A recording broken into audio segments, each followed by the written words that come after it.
बरखा और मोनू की अभी अभी लव मैरिज हुई थी और दोनों बड़ा खर्चा करके शहर में नया फ्लैट लेकर रहने आए थे। वो अपनी जिंदगी की एक नई शुरुआत कर रहे थे।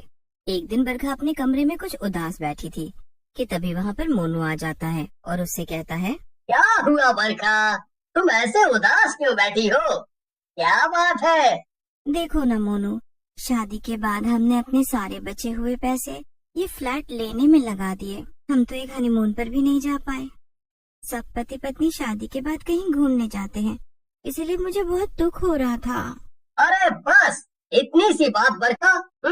देखो, मैं तुम्हें कहीं दूर घुमाने तो नहीं ले जा सकता, मगर मैं तुम्हें जंगल सफारी पर लेके चलूंगा। क्या?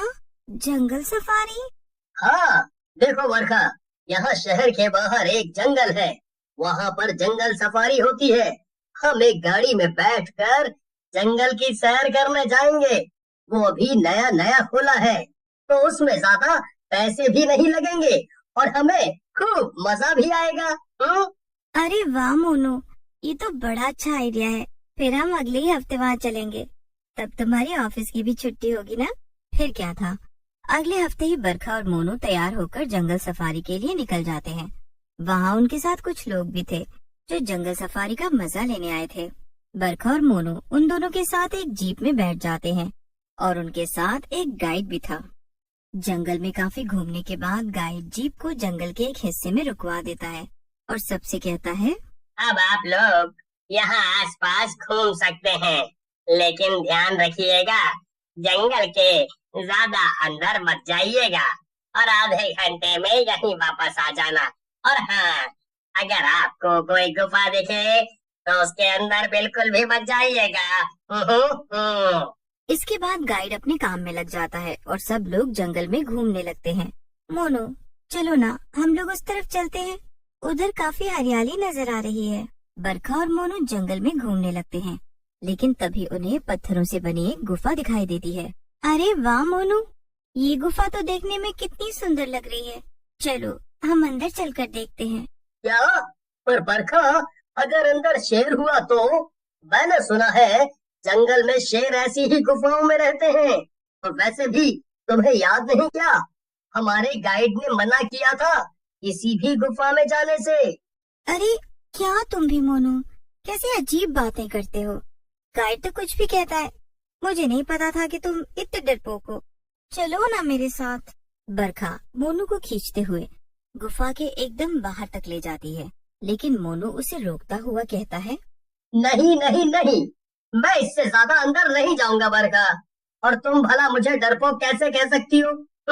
अब तुम ही बताओ, अगर यहाँ गुफा के अंदर शेर हुआ तो कौन ही इंसान होगा जो शेर से लड़ पाएगा? अरे मैं ये सब नहीं जानती, मुझे तो बस अंदर जाना है। अगर तुम मेरे साथ नहीं चले तो मैं अकेले ही चली जाऊंगी। मोनू और बरखा वहीं गुफा के बाहर खड़े होकर लड़ने लगते हैं और उनके लड़ने का शोर सुनकर गुफा के अंदर सो रही खूंखार जिंदा चुड़ैल जग जाती है। कौन है जिसने मुझे नींद से जगाया?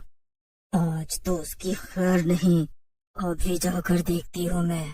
चुड़ैल अपने बिस्तर से उठ जाती है और बाहर जाकर देखती है, बाहर मोनू और बरखा अभी भी आपस में लड़ रहे थे।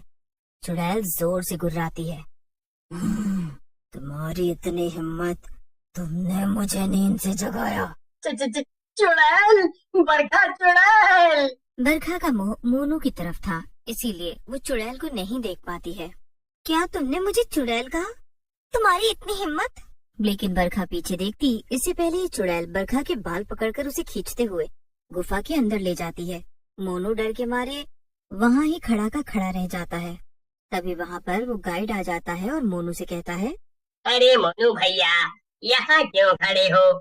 मैंने सबको कहा था कि आधे घंटे में जीप के पास ही मिलना, और आप यहाँ क्यों आए? ये गुफा भूतिया है, मैंने मना भी किया था ना कि गुफा में मत जाना। गाइड भैया, वो गुफा। है, क्या हुआ? वो गुफा में से एक चुड़ैल निकल कर आई और मेरी बरखा को अंदर खींच कर ले गई। अब मैं क्या? हे भगवान, जिसका डर था वही हुआ। मैंने तो पहले ही गहरे जंगल में आने से मना किया था। अब चलो यहाँ से, वरना वो चुड़ैल फिर से आ जाएगी और तुम्हें भी अपने साथ ले जाएगी। ये तुम कैसी बातें कर रहे हो गाइड भैया? मैं अपनी बरखा को छोड़कर कहाँ जाऊंगा? अगर वो ही मेरी जिंदगी में नहीं रहेगी तो मैं जी कर क्या करूंगा? मैं जा रहा हूँ गुफा के अंदर अपनी बरखा को बचाने। गाइड मोनू को बहुत रोकता है, मगर फिर भी मोनू डरते डरते गुफा के अंदर चला जाता है। गुफा के अंदर जाते ही मोनू एक बड़े पत्थर के पीछे छिपकर चुड़ैल को देखने लगता है। अंदर का नजारा देखकर मोनू के पैरों तले जमीन खिसक जाती है। चुड़ैल ने एक तरफ बरखा को अपने पत्थर के बिस्तर पर बांधकर लिटा रखा था और दूसरी तरफ चूल्हे पर बहुत बड़ा बर्तन चढ़ा रखा था। आखिरकार अब मैं वापस अपने शरीर में जा सकूंगी और जिंदा हो सकूंगी। अब मैं बहुत जीली चुड़ैल बनकर। अरे, ये चुड़ैल क्या बोल रही है? ये जिंदा कैसे हो सकती है? लोग तो सिर्फ मरने के बाद ही चुड़ैल या भूत बनते हैं, और ये मेरी बरखा के साथ आखिर करने क्या वाली है? उधर चुड़ैल बर्तन में पानी उबाल रही थी। थोड़ी देर में चुड़ैल गुफा के अंदर और गहराई में चली जाती है। अरे, ये चुड़ैल अंदर कहाँ चली गई? बरखा, बरखा, इधर देखो, पत्थर के पीछे। मैं तुम्हें बचाने आया हूँ। मोनू को देखकर बरखा ने चैन की सांस ली, मगर मोनू बरखा से कुछ और कहता इससे पहले ही चुड़ैल वापस आ जाती है। और इस बार वो अकेले नहीं आई थी, बल्कि एक लाश को अपने साथ लेकर आई थी। असल में वो कोई लाश भी नहीं, बल्कि एक औरत का शरीर था। हे भगवान, एक और औरत, मगर ये तो जिंदा लगती है। क्या ये चुड़ैल इसको भी मेरी बरखा के साथ मारने का सोच रही है? लेकिन जब मोनू ध्यान से देखता है तब उसे पता चलता है कि जिस औरत को चुड़ैल घसीट कर लाई थी वो कोई और नहीं बल्कि चुड़ैल खुद ही थी। वो चुड़ैल का ही शरीर था और उसने वही सेम कपड़े पहन रखे थे जो कि चुड़ैल ने पहन रखे थे। तभी चुड़ैल अपनी डरावनी हंसी हंसने लगती है। चलो अब शुरू करती हूँ। पहले इस औरत को काट कर इस पानी में उबालूंगी और फिर इसका सूप बनाकर अपने शरीर को पिलाऊंगी और फिर मैं जिंदा हो जाऊंगी। नहीं, मेरे साथ ऐसा मत करो, मुझे छोड़ दो, जाने दो। ऐसे कैसे छोड़ दूं? वैसे भी तूने ही तो अपनी मौत को आमंत्रण दिया। मैं तो इस गुफा में कैद हूँ, यहाँ से बाहर भी नहीं जा सकती।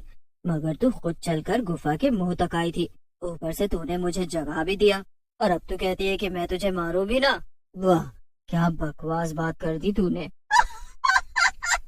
मगर चुड़ैल की बात सुनकर मोनू समझ जाता है कि उसे क्या करना है।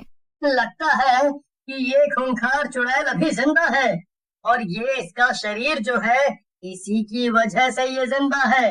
अब बस मैं एक ही कोशिश कर सकता हूँ अपनी बरखा को बचाने की। इतना कहकर मोनू अपनी शर्ट उतार लेता है और अपनी पैंट की जेब से एक छोटी शराब की बोतल निकाल लेता है। मोनू शराब को अपनी शर्ट पर डालकर वहाँ पड़े कुछ पत्थरों को घिसने लगता है। ऐसा काम करने से शर्ट में आग लग जाती है। फिर मोनू अपनी शर्ट को उठाता है और जल्दी से जाकर चुड़ैल के जिंदा शरीर पर फेंक देता है। ऐसा करने से चुड़ैल का शरीर आग की लपटों में जलने लगता है। तू कहाँ से आ गया? ये क्या किया तूने? ये मेरे वापस जिंदा होने का आखिरी तरीका था। अब मैं क्या करूँ? चुड़ैल अपने शरीर को आग से बचाने की बहुत कोशिश करने लगती है और इतनी देर में मोनू बरखा को अपने कंधे पर उठाकर गुफा के बाहर की तरफ दौड़ता है। मोनू बरखा के साथ जल्दी से बाहर निकल आता है। जैसे ही मोनू बरखा गुफा के बाहर निकलते हैं तो वो देखते हैं कि बाहर गाइड के साथ साथ कई और लोग भी मौजूद थे। वो सब लोग जंगल के पास बने गांव से थे। सभी गांव वाले मिलकर गुफा का दरवाजा बंद कर देते हैं और गांव की एक औरत मोनू और बरखा को बताती है, असल में वो चुड़ैल ऐसी होने से पहले हमारे ही गांव में रहती थी और काला जादू किया करती थी। हाँ, फिर एक दिन उसने एक पंडित बाबा के बेटे को ही मारकर उसकी बलि चढ़ा दी। बाबा को इतना गुस्सा आया कि उन्होंने उस औरत के शरीर से उसकी आत्मा बाहर निकाल दी और दोनों को ही इस गुफा में कैद कर दिया। शायद वो इसकी बलि चढ़ाकर खुद को वापस जिंदा कर लेती और अपना शरीर वापस पा लेती। खैर, अब ये वो ही जाने। लेकिन अब वो चुड़ैल हमेशा हमेशा के लिए अंदर कैद हो गई है। मोनू और बरखा चैन की सांस लेते हैं और सही सलामत अपने घर वापस चले जाते हैं और वो गुफा की चुड़ैल हमेशा के लिए गुफा में ही कैद होकर रह जाती है।